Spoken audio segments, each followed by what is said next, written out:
കൊതിച്ചിരുന്നു, എന്നും കൊതിച്ചിരുന്നു.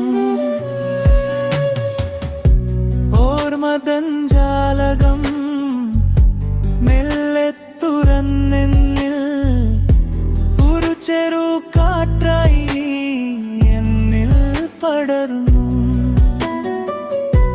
നെഞ്ചോട് ചേരാ തുടിച്ചെന്റെ നെഞ്ചകം, നിശ്വാസ കാറ്റെന്റെ ഉള്ളം കവർന്നു.